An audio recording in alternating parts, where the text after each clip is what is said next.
Welcome to Insights. I'm Dick Goldberg. What is the criminal who lacks any conscience, the totally self-absorbed, self-important narcissist, and the well-functioning person who has a pervasive sense that most everyone has it out for them have in common?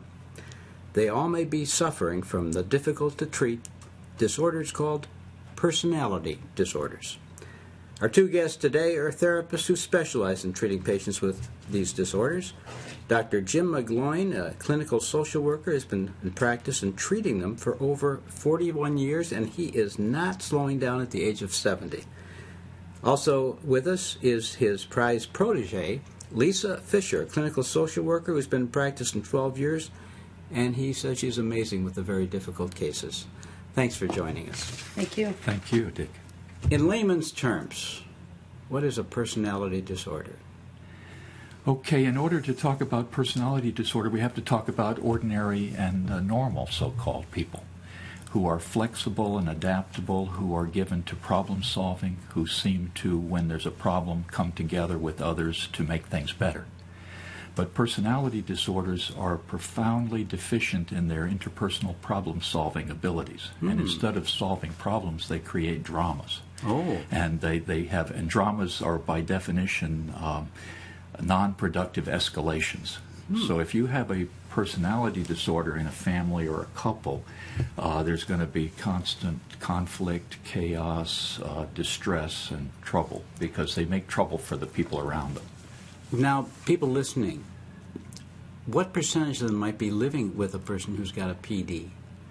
That happens. I don't know what the percentage is on that. Do you, Lesa? But, I don't know hard numbers, but I know that, if you look at particular types of personality disorders, they often will say it's less than 1 or 2% for people like people have borderline personality disorder or people have narcissist. It isn't the large numbers of population per se. And if you are living with someone in a relationship with a personality disorder, you may not even know that initially because we're living lives and they are living lives like the rest of us. It isn't until perhaps something occurs that you find out through default of something else that there's a personality disorder in play. Are personality disorders people who are unsuccessful in society and are terms of success? Well, they could start off being pretty successful, and then their lives can take a downturn, and they become less productive and less successful. They get bogged down in their problems often. But any celebrities or politicians you can think that people could identify with that might fit this? Some people say that politicians by default are kind of people who gravitate toward a narcissistic type of personality disorder, that they are people who the grandiose sense of self, and they need people around them that are sort of lifting them up all the time. And so, I don't have any hard data to back that up. And that's, some people would say, or a lot of people say that that's often found in politicians and celebrities. And let me say this, that if you're a celebrity or say you're the boss of an organization and so on, very often, even with your limitations, you've got a secretary or an administrative assistant or others around you who make you look good. So some of their shortcomings are covered over. Maybe we could flesh this out a little, because I think it's still a little vague. What is a personality disorder? By example, maybe you could list the 3 most common personality disorders. Start there. Okay, well, let's stay with narcissistic for a minute, because although that's not particularly common, it's 1% of the general population, but we do see them, especially if you're interested in working with couples and families, and their problems show up there, and sometimes in the work situation as well. And their basic trait that they live with is aggrandizing, self-aggrandizement. They aggrandize themselves at the expense of others. And their basic deficiency, what they lack, is a sense of equality with others. They let you're not their equal, and they let you know that you're not. And they steal your self-esteem, in effect. The people around you, around them, feel bad about themselves because they're looked down upon, demeaned in various ways. I've heard that this type of personality doesn't suffer as much as those around them. Typically that's the case. As long as they're being well sustained in their success and everything else is going well, they're a little insensitive. They don't have much empathy for others or the impact that they have on others. What's the difference between a self-centered person and a truly clinically diagnosable narcissist? Go ahead. No, you go ahead. It's probably a matter of extreme, and even some again, this is one of the things that the diagnostic manual does not allow for is differences. I mean, levels or gradations, levels of severity. So I'll have a narcissistic patient come in who maybe has had a comeuppance. You know, he's had a failure of some sort, so he comes in with his tail between his legs, and he's hurting, so he's available for treatment. You can't treat people unless there's some pain there. Right. So he comes in, and I test him right away. Some people would go right along with him, but what happens with the narcissistic person is if you don't think like they do or see things their way, there's something wrong with you. You're either wrong, crazy, stupid, incompetent, or maybe dishonest. And sometimes so as soon as you separate yourself from them to confront them on something, there can be rage, and they're out the door in the first session. And I'd prefer to do that rather than go along with them for 6 months, and then the first time I separate myself to present, they have the rage and they're gone, and we've wasted 6 months.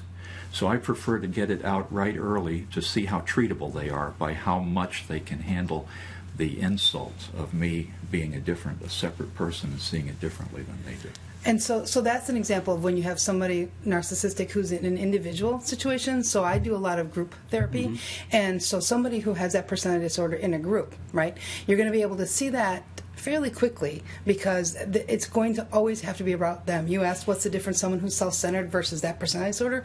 To me, it is gradation and level because in a group situation, someone who truly is narcissistic will very much make it about themselves. And then when it's turned, as it is in a group, to go around, if it's the next person, they also are going to make that person about them and so on and so forth. And so they don't really make very good group members, as one can imagine, because it's very much about them. And if that is challenged or if that isn't embraced, what Jim had indicated a minute ago, that outrage and that incensed sense of, wait a second, I'm out of here, this is ridiculous, and you're all stupid. Right, and what they will do is they go to their friends and say, you know, all my friends think you guys are nuts. And they'll tell the story in such a way as to, but if their friends were to see what the situation is that they're describing, they'd see the distortions. Right. But when you don't, they can be very convincing to others who weren't present for the situation they're describing. Do they ever get married? Oh, yes. Oh, yes. Oh, yes. They're often very talented. They're good looking, especially when they're bright-eyed and bushy-tailed. How does that happen to be they're good looking? I mean, isn't it random? Isn't looks assigned randomly? Why would they be yes, good looking? Yes, and right. If you believe that you are good looking, and you believe, you know, the world will respond to that which we put out. And so, if you are grandiose in nature by the way that you feel you are, won't the world then respond to that? And aren't they very good at getting other people to see them the way they see themselves? Oh, yes, engaging, gregarious, and don't you think I'm good looking? And look how good looking I am. You see? Well, I don't get it. How did they get along in their jobs? Why aren't they unemployed? Again, you think about what kind of jobs people with that kind of personality sort of gravitate to. Super successful, super high energy, very productive. These people can look very, very good at work and get very rewarded because they're really cranking out. These are the people who say, you know, that Joe, he's a great guy. He gives us 15 hours a day. He rocks it out. We send him out on the road because clients love him. And they do. And the other thing is, too, about narcissism, it just reminds me that image is the thing. It's about looking That's good. right. And behind the image is the secret life that they have behind. But they can be very charming, charismatic, and they can get lots of people to go along with them and That's right. see themselves. And remember what Jim said earlier. He said they really do initially look good and they're doing well until something happens.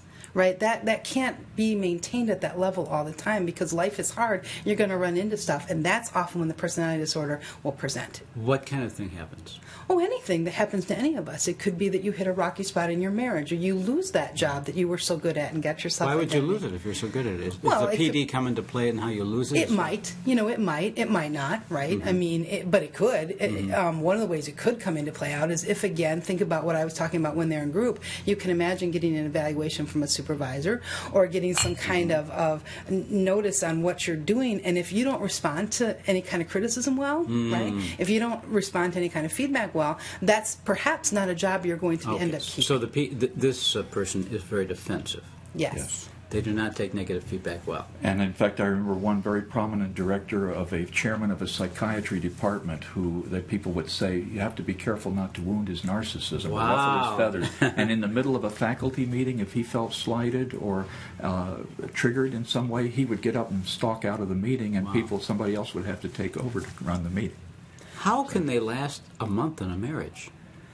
Well, they last years. Oh, yeah. They last years. Well, because people invest in the marriage. I mean, you've got kids, you've got family, your But if they're always storming out and blowing up and... Well, let me give you a real-life example. I'm Sure. treating a wife of somebody who has a partner like that. They've been married 25-plus years, and what she will say is, when things are very, very good, they're fantastic. There isn't anybody better. He shines brighter than the sun.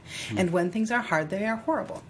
And yet, I don't want to leave this relationship because the good times are very, very good, and he's a good provider, and like the other things Jim said, everything else one would look for in a relationship. He's a good dad, he's all these things. And when he is off and it's bad, it's bad. You know John Gottman, who's sort of the leading sure. researcher in marriage, I believe he has said the biggest hallmark of success in a marriage, if you want to predict, is ability to resolve conflict in a couple. Yes. How the heck can you ever resolve a conflict with a narcissistic You person? don't. I mean, as I said, in general, for this whole category of personality disorders, they have a profound deficiency in interpersonal problem solving. And there are a lot of things lacking that others have, like empathy, being able to take another person's perspective, being to gauge your impact on other people or care about it if you do. And they really are, they just create a lot of drama. And so you asked how they survive in relationships, right? Yeah. You said marriage, Right. but it could really be a long-term relationship with their children or their own parents or colleagues. There is a long suffering that can occur to the people who love people with a narcissistic personality disorder. And yet they take the full package because love is interesting that way, isn't it? Now, very often we're treating the spouse of one who comes in and Right. where the spouse has been incorrigible or unwilling to adapt or change and so on. So, and what happens to the spouse is sometimes she, for example, can begin to lose herself, and her head begins to spin because she says it's a beautiful day out there, and he'll say, "What do you mean a beautiful day?" And you have to look again to make sure it's a You beautiful thought it was day. a beautiful day. And pretty soon your head is spinning, and this is what they do to the therapist as well. They try to drive us crazy, and our head is spinning, and we're wondering who's crazy here. Is it him or me? Before we get to how you treat people with PDs, what is the most common PD? Is it narcissistic or borderline or? The most common in terms of the general population is the obsessive compulsive personality disorder, which only makes up 4.2% of And these the are personality disorders, Personality because there's disorders. OCD for people who aren't personality disorders. Which Yeah, is that's different. That's a totally different. They shouldn't even have the same names. Really? Okay. This guy, I mean, they say the obsessive compulsive personality disorder is very rigid, controlling. That's the basic trait, and the basic deficiency, what they lack is tolerance, understanding, ability to take other people's perspective. And that's entirely different than what, the obsessive compulsive disorder, generally speaking, about people who really have the obsessive thoughts, the compulsive behaviors. That's not what we're talking about. These in are the super personality. controlling people. Is that Yes, yes. It's Super controlling, and sometimes there is a history in family where you've had a tyrannical parent that you become impervious to, and then you bring that into your marriage. So any influence that your spouse may want to have on you, you just hunker down, you become defensive, you are impervious to any influence. So no one ever again is going to tell you what to do. Exactly, Right. exactly. That's right. My goodness. Again, the question, why would someone be attracted to such a person? By the third date you'd pick this up? Well, they may have a PhD in a field like economics or bookkeeping and so on, and they may be attractive in many ways, and they may be able to earn a living. Right. And if we draw on, the works of Harville Hendricks, right, Getting the Love You Want, Keeping the Love You Need, he would say that if you have a family history and you have a parent or you have somebody who that's familiar to you, and answer to your question, why would you stay with that person? Because it's what you're familiar with. It's what and you it's know. called repetition compulsion. That's right. So you refine in your potential spouse your problematic parent, and you want to try again to see if you can get it right this time. You want to get a do-over. I'm assuming dad or mom wasn't as bad as the person you're finding, but had traits like the person Well, you're finding. sometimes they were worse, and sometimes you're lucky that they are similar but not too much alike. If they're not too much like, if they're too much like the troublemaking parent, that just reinforces and perpetuates the childhood misery. But if they're just a little bit like it, then you have a chance of a new experience different than you had with your mother or your father. In therapy, what I keep hearing about is the dreaded borderline personality disorder. That's most of the time what therapists refer to, and they said, we'd better refer this out to Jim McGloin. Well, and I got one like that when Lesa first came on, and she was just starting out after she got her degree, and I said, Lesa, would you like to take this woman on? She's borderline. She's got a minimal brain damage from an overdose as well. And if you're game for this, you'll learn more from her in the first 2 years. She'll put you through hell, but you'll learn more from her than from anybody else. And Lesa said, bring her on. Wow, good for you, Lesa. And I ended up treating her for over 10 years. 10 years? Mm-hmm. Okay, what is the average length of treatment for a borderline personality disorder? Well, it can be years. I mean, I think that the difficulty can be, Jim and I are both in private practice, and so we have the luxury, I think, of being able to see people beyond the 6 to 8 sessions sometimes insurance dictates. But with no barriers, you could treat somebody with a borderline personality disorder really for their life, because what you're looking at is they often look better than they are, and they can function really well. They hold jobs, they have relationships, and yet there's this chaos underneath, and it's really quite problem-inducing in their lives. And so if we can work with them long enough to get them to levels of functioning that are acceptable, and work with a lot of skill-based tools and dialectical behavior therapy, Marshall Linehan's work, what you can find is that then you can move into a maintenance supportive relationship with these people, and that isn't to be discounted. That's really important. If you take that away, they will again decline and start going back to what it was. So the maintenance relationship supportive piece is huge for people. And sometimes you grow old with these patients. Yes. But I had one that I treated. Before we go any further, let's define borderline personality. Yes, that's probably good. Okay, their basic trait is instability, inconsistency and instability, and what they're lacking is constancy, consistency. They really go to extremes. They're people who run to extremes. You're either great or you're worthless, and the therapist can be either great or worthless. Why? Why do they do that? Well, there's a lot of theories about that. To me, I look back, again, these days they don't even use the term splitting. They say they dichotomize the world. But splitting, I see it in terms of child development. There's a point when the child begins to realize that the mother that gives and the mother that withholds is one and the same person, and he loves her good and bad together. And some people don't achieve that milestone, or they do, and then they regress to that. And so you're either good or you're bad. You can't be both at the same time. And this is why some of their rage is so primitive, because when we're angry at somebody and we know we also love them, that serves that modulates the rage.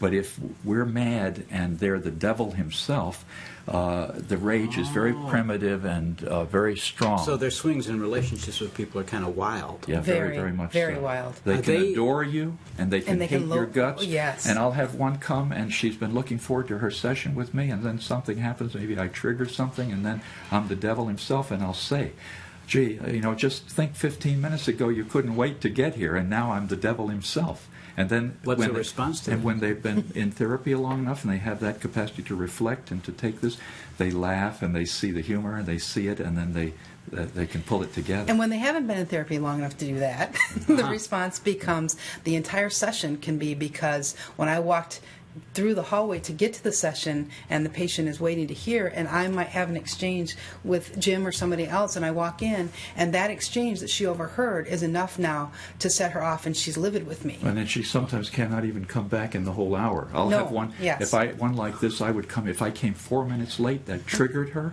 She was in such a rage that she could not come back, and she'd have to go teach a class, chemistry class with 120 students. She'd have to go to her lab and cut herself or burn herself with acid in order to regulate herself to go in and be able to teach the class. What is the cutting? How does that help stabilize you? It's a form of self-regulation. Self-soothing. It's Cutting, taking. If you take chronic pain, if you take emotional pain, it's almost unbearable. And if you can convert that to physical pain, then that's something you can bear. So your mind focuses on your wrist hurts, and that's not as painful as how angry and upset and rejected. Exactly. Or how lonely, the vulnerable pieces of that too, how lonely and alone and how worthless I am. So if I can cut and focus on that, or I can burn myself, I can focus on that resonating pain versus the other, both the vulnerable and the rage. Right.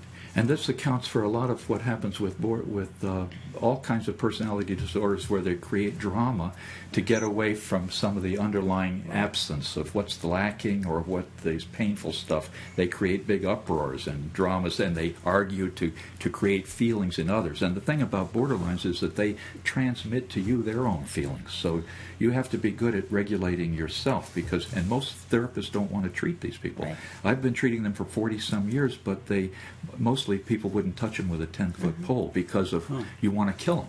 And because right, and like what Jim was saying, you have to really be regulated in your own stuff, because so many people, and this is why their relationships are so chaotic, because somebody with borderline might come home or at a colleague work situation and just really kind of pick at you enough to get you rage, because they're creating the drama in the scene. So if you don't know that that's what's happening, and you aren't regulated, then you're going to follow that roller coaster. You're going to get into drama. Yeah, and you're going to be in the roller coaster car with them. And you got to stay outside the drama, you got to not watch get it. pulled in. So is there a commonality to all personality disorders that I'm hearing underneath this? Yes. Huge pain, huge inflicted self-something where they feel at some level insecure. Yes. Yes. A real lack. I mean, the aspects of themselves that are either undeveloped or inaccessible. Right. That and a lot of defensiveness, and sometimes I think of them as porcupines with a tender underbelly. Yes. Yeah. Or like a turtle with the hard shell, and you flip them over, and you got the soft belly. Right. So full of all kinds of defenses because of that inner pain that, one way or another, either they're trying to avoid or guard against, or. Exactly, which reminds me of another very common type is called the avoidant personality type. And their main trait is timidity or shyness, and what they're lacking is resilience. And they're very, one of the main features is in intimate relations, they really ruin the intimacy because they're so sensitive to being criticized or ridiculed. And so really their sex lives go awry, their intimate interpersonal lives go awry, and they may be very successful professionally, where there's structure, where nobody criticizes them, where they're supported in what they're doing, and they may be very, very highly intelligent. But in terms of their intimate relationships, the quality of living in their intimate lives is very low. Because they're so afraid of being hurt. And any negative. Yeah, and these are people who are just really in their head and in their space all the time, 24/7. They'll report that they can't literally turn off that negative and that shame and that lack of worth all the time. All the time. This is difficult to live as a person with that personality Okay, when they disorder. say avoidant, then what are they avoiding? Everything. What does that mean? Intimacy, closeness, the potential relationship. for criticism, of being found. They have a sense that they're inept. Right. They're inept in their mind. It's unlike the paranoid person who doesn't feel inept, but they feel that the world is they're suspicious, and they don't feel you can trust anybody. Because you're out to get them. Yeah, no matter what you do, they're looking for the underlying motive as to why you said that or why you did By the that. way, while we're there, what's the difference between a schizophrenic who's paranoid and a personality disorder that's paranoid? Oh, that's a big difference. Big difference. Because that's major mental illness with the schizophrenic. I mean, the paranoid personality disorder is not delusional, and they're more in touch with reality. But they may be typically thin-skinned, suspicious. They hold grudges. If they feel slighted, they don't let it go. They can be very unpleasant. Let me tell you this: that for most of them, it's pretty mundane response. If you antagonize them, they may just quit and not come in again. You won't see them again. If they have to deal with you, they'll be very unpleasant because they hold the grudges for a long time. And there is a very small subset. If you think about it, the paranoid personality disorder is only 1% of the general population. But there's a subset of them which are killers and are very dangerous. If you look at the spree killings where multiple people are killed and then they turn the gun on themselves, there was a study made of 80 of these. And in 79 cases, they were they were paranoid personality disorders. Now, why does that lead to murder? It's their drama that they enact is retaliation. So they feel like they've been victimized, and then they turn the tables and become the persecutor. Goodness. And Right. so, some of the traits of these are when you hear about the people who are being shot who there seems to be no connection to the shooter, that's the people Jim is talking about. There's a random sense of that the world is upon me. Not like you because you and I are getting divorced and I'm angry with you. It's not the same at all. These are people that don't even know, like the Colorado movie theater shooting. Yes. These are people that are they're random because that's where they're coming from. Right. If we even look at that Colorado shooting, that shooter was... Yeah, I didn't see the follow-up on that to know, but in a study that was made of these, 79 out of 80 were paranoid personality disorders. Have you ever had one in your practice? I have not personally. I've never to that extreme that was a killer. Remember back in the early 80s we had one in Madison where the psychiatric resident had been killed, a woman had been killed. It set the whole therapeutic community in anxiety. We had at Family Service where I was at the time, we had a martial arts expert come to teach us kung fu, all of these different things. And he said this though. He says, I'm teaching you all these things in self-defense, but if somebody comes at you with a gun, run like hell. The question I have is underneath this, if you do have a PD with this paranoia, what should you do? And because isn't this a huge public safety issue? Oh, yeah, you have to be very careful. And some people who see these patients all the time have been stalked, you know, and frightened, and you have to be very careful. In fact, with patients like this, very often the best you can do is maintenance. You don't even try therapy to open them up, but you do maintenance maybe once a month, which is to not only help them to be a little more stable, but to protect society from them, in effect. Can you tell us a little about the path of treatment? How long does it take? What are your first steps? How does it go along? Okay, let's take the borderline, if you want to do that. Sure. Remember I said to her the first 2 years she'll put her through hell, and then, but she'll learn a lot, so maybe the first... Right, and so the reason for that is because people with a borderline personality disorder, as Jim was saying earlier, are really, it's about attachment. And they're really going to be testing you because their automatic framework is that you aren't trustworthy. As a therapist, you're going to be one among many in my life who are going to end up hurting me. You're not trustworthy, so I need to test you. And now they're not going to come into you and say that. Hi, I'm here to test you. Do they even know they're doing it? You know, I think that depends on the person and how long they've been this way and kind of their experience. Sometimes yes and sometimes no. I've worked with 3 different people with that diagnosis, and each one was different. I did have one young woman who was in her mid-20s, and she said outwardly, she said, I'm here to test you. Now, she did. She just named it right there. So sometimes that happens. Sometimes it doesn't. But those 2 years that Jim's referring to, it's really, that's what's happening. There's a constant back and forth about, if I do this, will you kick me out? What about this? And this can be anything. This can be tipping over my table. This can be showing up late. This can be not showing up at all. Of course, they don't tell you they're testing you most of the time. Right. Okay. It just comes out in these. That. You have to know that, and you have to be willing. And again, this goes back to what we said. You really, as a therapist, have to be grounded and understand how to regulate yourself, because someone comes in and starts tipping your furniture over, it could evoke a reaction. Yes. And so 2 years of really seeing, no matter what she did, I wasn't going to leave. And so the therapist... Is that typical? Yes. And so the therapist's response is, let's talk about the tipping over the table, and I'm just wondering what you're trying to express to me in doing that. You know, I'm not going to go anywhere.